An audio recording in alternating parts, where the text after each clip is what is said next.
Hello, you wonderful people, and welcome to another episode of Not Too Comic Book. This being a show, we're talking about TV shows that are adaptations of comic books. For today's episode, I'm going to talk about Detectives These Days Are Crazy, Season 1, Episode 7. A lot of really interesting things went down in this episode, so let's break it down. So the first part of the episode involves this whole...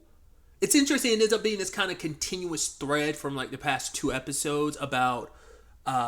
Mashiro and Nagumo specifically. Episode 5, one of the segments was about Nagumo taking her to a bar to show her kind of more adulthood stuff and her kind of seeing Nagumo in a more serious adult setting and light. And then last episode, she saw how close him and Maki were because it's like, oh, they seem like a good pairing, and she saw Maki as more mature because it's all stemmed from like, oh, I've been making decent enough money, so now Nagumo is able to buy good coffee beans and a good coffee machine, and he's tasting the coffee, and you know, Mashiro wanted to taste it. Obviously the first one was too hot.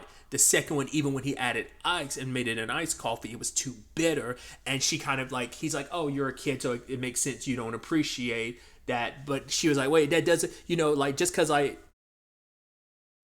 she was acting like a kid, but he was also saying like, right, you not liking, you know, bitter coffee isn't a bad thing. Like, you like forcing yourself to like it won't make you seem more like an adult, which I also get that because I've on my past year or two I've been drinking way more coffee, but like I've never been the coffee person because I don't like black coffee. I think I in general like bitter stuff because I think I have like a massive sweet tooth, so like I get a lot of like sweet like coffees and stuff like iced coffees too, because like I'll drink a hot coffee, but I prefer iced coffee. But like I said, it's just this interesting thread of Mashiro wanting to be a lot more mature because she wants to showcase like, no, me and Nagumo can be good together. And it's like, you know, it kind of like this fear of like, because he gets along so well with Maki, that she's kind of like the third wheel that's like, oh, he's actually a better partner with Maki, even though he kind of alleviated some of those fears last episode. It's still there, so she wants to be more mature. So she goes to Azua, asking her like, yo, can you make it so that I like bitter coffee? And Azua's like, oh yeah, sure, and pulls out a drill, and it's like, well, I'm gonna drill into your head, and then I'm gonna pour the coffee into your head, and then you won't really, you know, notice the taste of bitterness. It's like, yeah, I won't notice anything because I won't be able to like feel anything at all. And it's like, is there anything you can do that won't affect my appearance? It's like, well, out of the 1,000 different ways I can help you, 900 would have some adverse effects like that, but the only one that can help you is this pill, which she takes the pill, but this pill sadly has a side effect of she becomes immediately attractive to the opposite sex. And so where she admires Nagumo but never viewed him in that lens, she now does. And she's like, oh my god, all the clumsy stuff he does, like splitting his pants and just looking idiotic, now seems adorable to me. And she can't be too close to him. Just the things he says and does is now making her heart swoon, and she doesn't know what to deal with it. And, you know, Nagumo's just being like, oh, are you okay? Putting his head to her head, but then, oh, you must be catching the flu or something. Picks her up, puts her on a chair, covers her in a blanket. And she's just kind of like, oh my god, Nagumo, you know, and right before she says, I like you, it immediately takes off effect, and, you know, she kind of flips out on him. And so now Nagumo's like, oh, okay, so that's what this was all about. But you don't have to like bitter coffee just to, you know, fit my needs and be like an adult. For him, it's just like, you just have to do the things I can't do, and just almost like, yeah, just be you, enjoy being yourself. Don't like rush to try and match my energy. Like we make such a good pairing because we are the mixed match that we are. And so he ends up giving her, I think, what is essentially a more sweeter drink. Because at this one, well, at the very least, it's not as bitter because like he poured milk in it. But the problem is apparently the milk was like outdated. So, and then you close with Azuha just being like, man, I'm annoyed at just like the ramblings of my neighbors. Like, because they live above her, right? So yeah, like their shenanigans stuff. It's like, well, I also never found out what the hell she was up to because she's like in her room and she was like buried under books, and the episode ends with her just laying on top of the books. Just, I guess that's maybe her resting position or whatever the case may be. It's like, hopefully this kind of like eases Mashiro some of her concerns about her feeling like her and Nagumo don't fit well together. But it's like I said, because they don't fit well together, that odd coupling pairing that they are plays into why they are a good match together. And now moving on to the second part of the episode where Mashiro has shown up with a missing child and helping her trying to find her dad. First and foremost, I love that the bit opens with like her doing kind of almost like a children's nursery rhyme-esque. I forgot what that thing is called when you're coming up with a rhyme for you to remember something. And she ends up using it to draw a face, but the face she ends up drawing is Nagumo, and she uses negative things as part of the rhyme to draw different parts of his face to come together to make his face. I was like, that is pretty jacked up. But Fu doesn't give them a lot to kind of go on other than saying like, oh, my name is Fubiba. She seems like a very like stoic child, and she seems to really like kind of messing with Nagumo. I mean, first and foremost, she calls Mashiro out for being ugly. And it's like, oh, how old are you? And she holds up 3 fingers, and she brings up, how many fingers am I holding up? He's like, I actually don't have astigmatism. I don't know what you're. Don't listen to the BS that Mashiro is saying. But Mashiro explains how they met, and it's like, well, when I was doing my, practicing some techniques, and then I turned around and saw something, felt like I was being watched. But it turned out to be a flying saucer. But she's like, we'll put that aside for now. He's like, no, go back to that. That's really interesting. And she's like, it turned out to be a little girl looking for her dad. So afterwards, we went to a cafe and sat down with the prime minister. But again, let's put that aside because it has nothing to do with the main story. He's like, yo, these side stories are super interesting. So, and I do love that for whatever reason, when they're going out and about looking for people who might recognize her, they do only interact with people they know. Which I think is funny because even later on, Nagumo's like, yeah, it is interesting that we only bothered to ask. I mean, it's like an inside bit where it's like we include every like character we've come to know in the show so far and utilize them and just to have some funny interaction with about the whole situation. But it's like, yeah, we should have asked people outside of our circle because like, well, they don't know, like, why would the people in our circle really know her?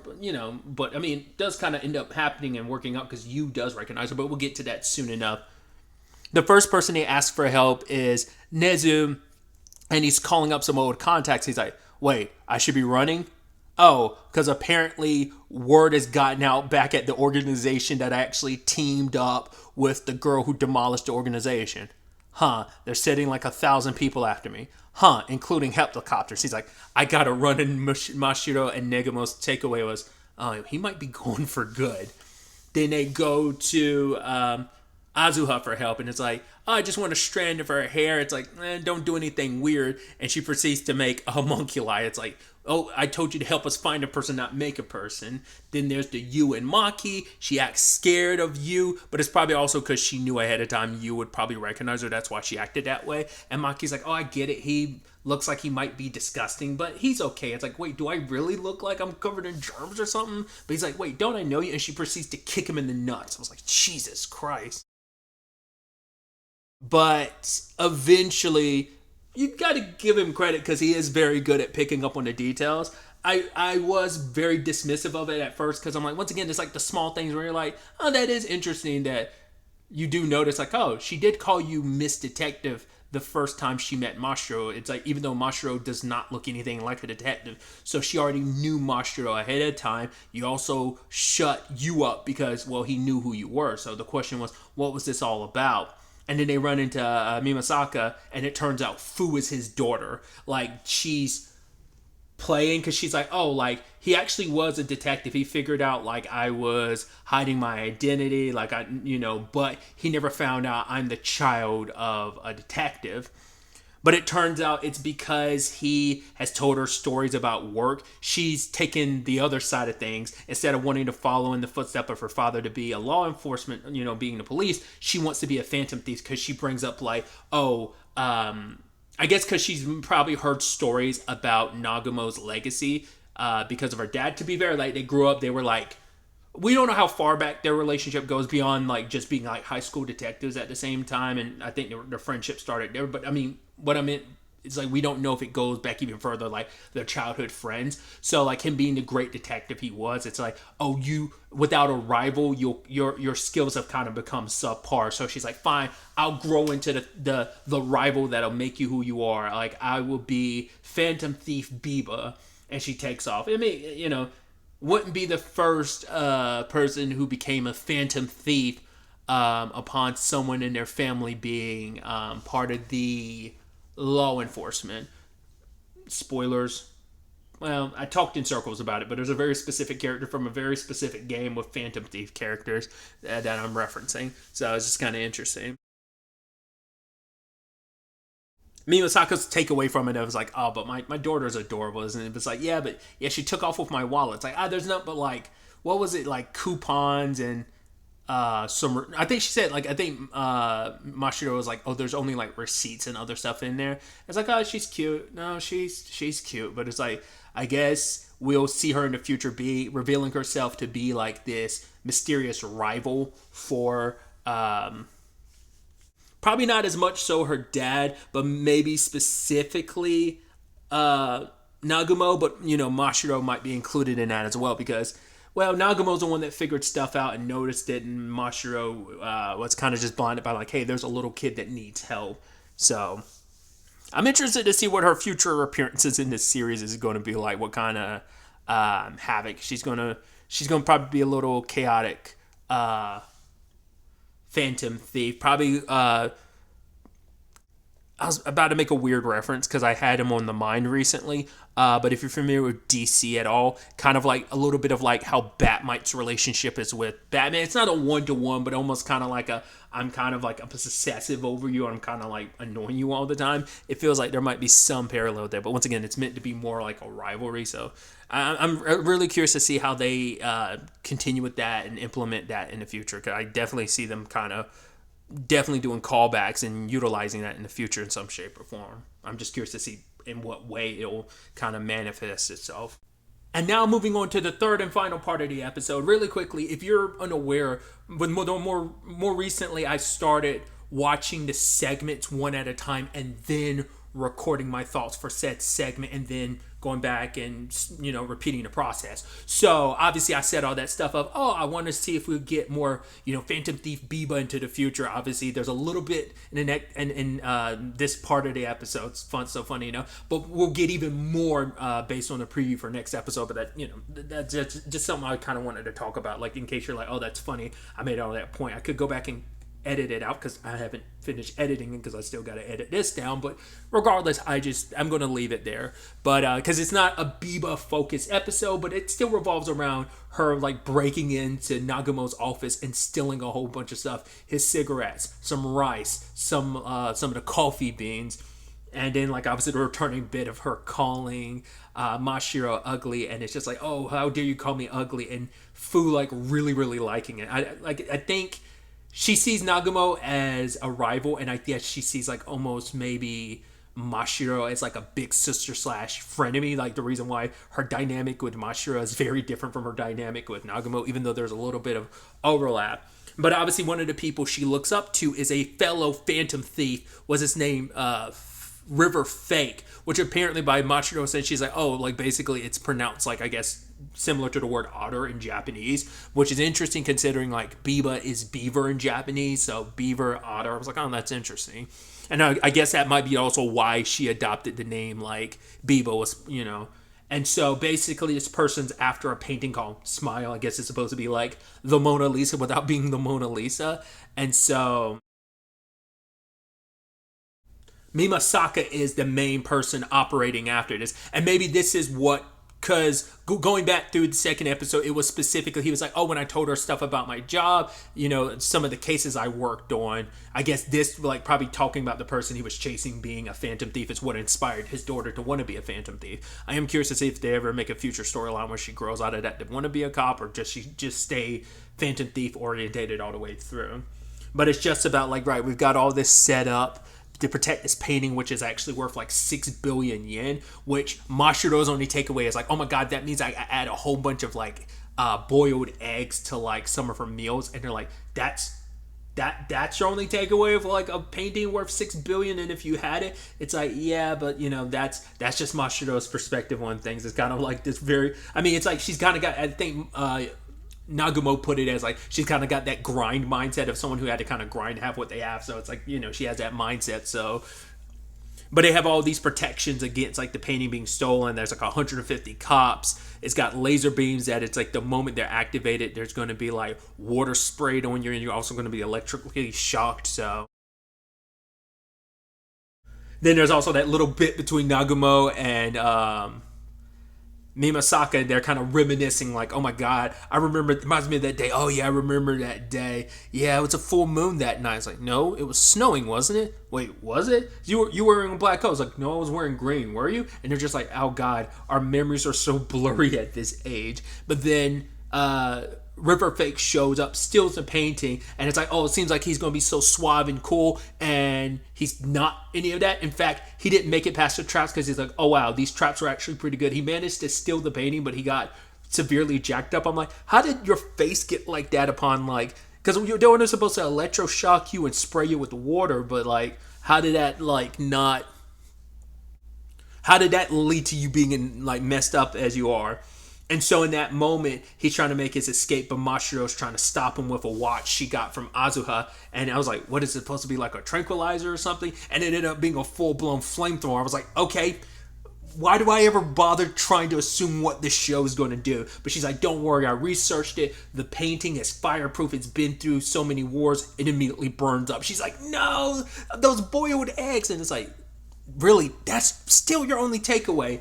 That's how you're going to pay for the debt of the $6 billion painting, million yen painting you destroyed, but it ended up being a fake. They flipped the switch, and it reveals that the painting, like, there was a dual side to it, and the painting was on the other side. Then they chase after Riverfake because he ends up knocking out all the police officers, and then Fu, not even in her like Phantom Biba outfit, just in like pajamas or just regular clothes, knocks him down. And she is disappointed because the person she admired so much ended up being kind of this clumsy doofus. It's like, how can some like clumsy old man be like the suave and cool thief I thought he was to be? You were my inspiration. And so he was stopped, and the day is saved.